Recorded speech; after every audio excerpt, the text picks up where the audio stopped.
Assalamualaikum warahmatullahi wabarakatuh. Perkenalkan, nama saya dari Parista. Kali ini saya akan membahas tentang sumber daya alam dan klasifikasinya. Apa itu sumber daya alam? Sumber daya alam adalah unsur-unsur lingkungan alam yang diperlukan manusia untuk memenuhi kebutuhan serta meningkatkan kesejahteraan hidupnya. Sumber daya alam merupakan semua kekayaan alam, baik berupa makhluk hidup maupun benda mati yang terdapat di bumi dan dimanfaatkan untuk memenuhi kebutuhan hidup manusia. Klasifikasi sumber daya alam. Klasifikasi sumber daya alam dapat dibedakan berdasarkan sifat, potensi, dan jenisnya. Yang pertama, berdasarkan sifat. Berdasarkan sifatnya, sumber daya alam dibagi menjadi 3, yaitu sebagai berikut. A. Sumber daya alam yang terbarukan,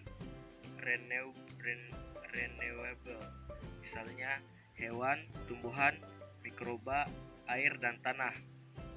Disebut terbarukan karena dapat melakukan reproduksi dan memiliki daya regenerasi atau pulih kembali. B. Sumber daya alam yang tidak terbarukan, non-renewable, misalnya minyak tanah, gas bumi, batu bara, dan bahan tambang lainnya. C. Sumber daya alam yang tidak habis, misalnya udara, matahari, energi, pasang surut, dan energi laut. 2. Berdasarkan potensi. Berdasarkan potensi penggunaannya, sumber daya alam dibagi menjadi beberapa macam, antara lain: A. Sumber daya alam materi, merupakan sumber daya alam yang dimanfaatkan dalam bentuk fisiknya, misalnya batu, besi, emas, kayu, serat, kapas, rosella, dan sebagainya. B. Daya alam energi, merupakan sumber daya alam yang dimanfaatkan energinya, misalnya batu bara, minyak bumi, gas bumi, air terjun, energi matahari, energi pasang surut, kincir angin, dan lain-lain. C. Sumber daya alam ruang, merupakan sumber daya alam yang berupa ruang atau tempat hidup, misalnya area tanah, daratan, dan ruang angkasa. Yang ketiga, berdasarkan jenis.